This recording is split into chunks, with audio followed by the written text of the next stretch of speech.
My wife, Irene, is very fit. She likes working out and has a proper exercise regime, etc. She believes that if she feels good, she looks good, and she feels good working out, so who am I to stop her? My brother, Will, spent the latter half of last year going through a messy divorce and now needs a place to stay. Though my brother and I aren't very close, I figured he would only stay with us for a couple weeks until he got back on his feet. Will is a typical gym rat. He's always on a very strict diet, always working out and bragging about his gains. I've worked out with him a few times and he's a little obnoxious. He's always mad at you if you don't work at his pace and is always trying to correct your form. He's a pretty fit and muscular guy, but I don't like to exercise with him. Will has been pushing Irene to work out with him because, according to him, she won't be able to keep up with him. Irene mostly just shrugs him off with a laugh and tells him she would love to work out with him. Irene works out in the mornings, 3 times a week, and then does a run in the evening. But she's been busy this past week and hasn't been able to stick to her usual schedule. Will thinks that she's making excuses because she doesn't want to be embarrassed by him. Again, Irene just laughs him off. About 2 days ago, Irene and Will went on an early morning run. I didn't go with them, but the first thing I heard when Will entered the house was, "The only reason I couldn't keep up with you, Irene, is because you were sweating too much." I found this extremely comical, and kinda just laughed him off. Irene rolled her eyes and went to take a shower, so I thought that the conversation would die. However, Will just kept bringing up my wife's sweat. My wife went to work and he told her to make sure she doesn't sweat through her clothes, or when she called me in the middle of day. He yelled, "Tell the sweaty." I said hi.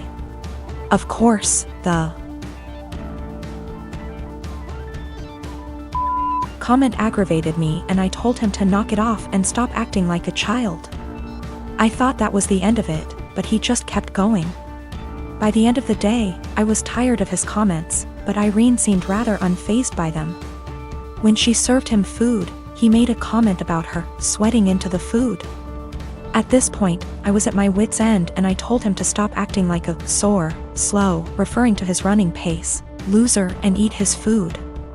Will, of course, got angry, and said the only reason he was going slower than usual was because he was distracted by my wife's unhygienic sweat.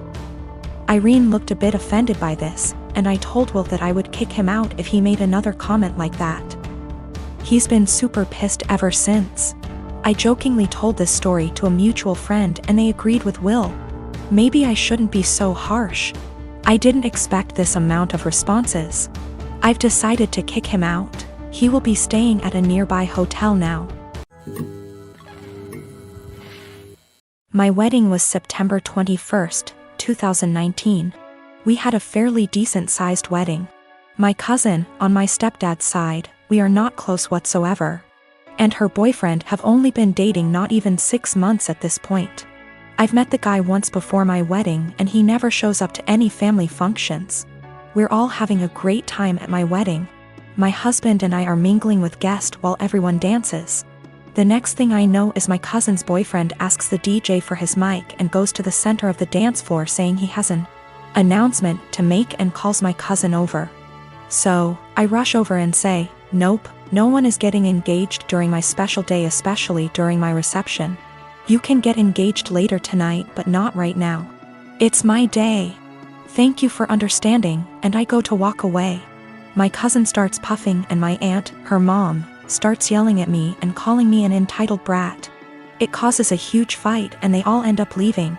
My mom, stepdad, dad, and stepmom all are on my side and were even pissed that they think it's okay to do that during a wedding they all paid for. My nana, stepdad's mom, says I was wrong and told me to apologize and call them over and allow him to propose. Needless to say, it didn't happen.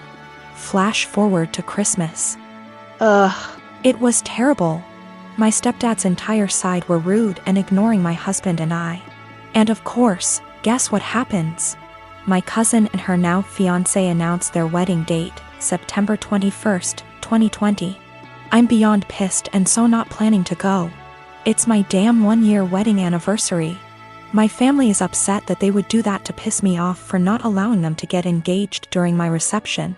My cousin says they chose to get married on their 1-year engagement anniversary.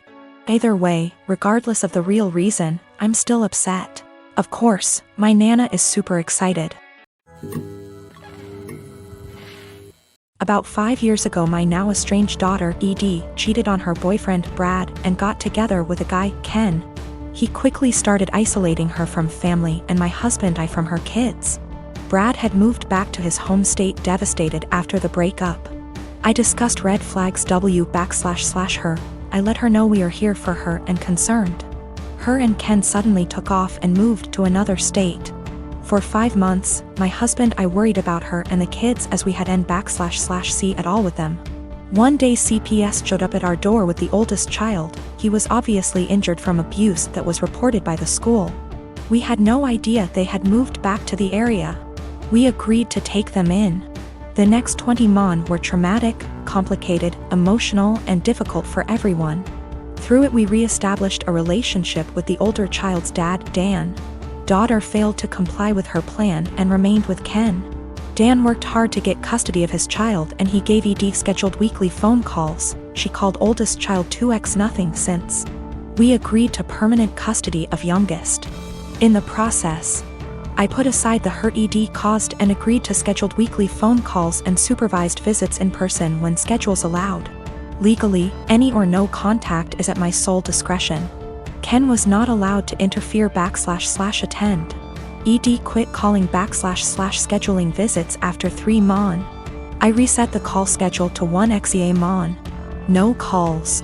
6 months later she calls and wanted me to drop everything for a visit the following day. I couldn't because I had to go back to work. Calls stopped again. She left Ken, has a new BF. I know nothing else about her life / whereabouts. She started calling again about a year ago and I let her know that if she was consistent with her monthly scheduled calls, we would move towards weekly calls again. She called 2 months in a row, skipped a couple months, then called 2 more months in a row. Last one happened to be night before child's birthday. She asked him what he wanted for his birthday. He said a call from her. The next day, as he blew out candles, he said, "My mom is gonna call now." He had the biggest smile on his face. Call never came. He refused my offer to call her. We survived an emotional meltdown. Next month, no call, just a text after with a lame timing excuse as to why and sorry about the birthday call, she didn't feel well. Following month, I get a text that Edie feels ill again, won't be calling. I am beyond frustrated at this point. I have looked past her refusal to rebuild a relationship with us, but when it comes to the kids my heart aches for them. Hey race where I might be the I responded, "Parents do not get sick time. We all had COVID recently, including me, and I still took care of the children. If you do not have any time for him once a month, I don't want my time wasted with your excuses." Of course, calls stopped again. I purchased a 3-bedroom condo in Toronto, Canada 5 years ago when I was in my 2nd year of medical residency. Soon after the purchase, I rented one of the rooms to my roommate to offset the costs of the mortgage. I live in 1 room, she lives in the 2nd, and the 3rd is my study /office. She has been a great roommate from the beginning.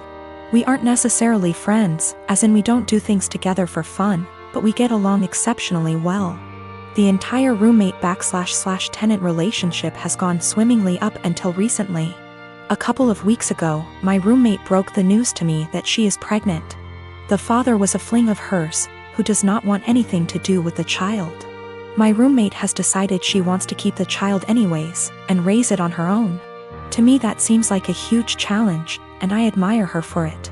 The issue is, while I don't necessarily dislike children, I have no desire to live with a baby.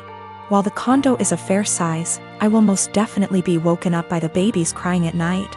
My condo is also where I like to come home to and relax, like a haven after a long workday. And the idea of coming home to a baby honestly seems absolutely chaotic.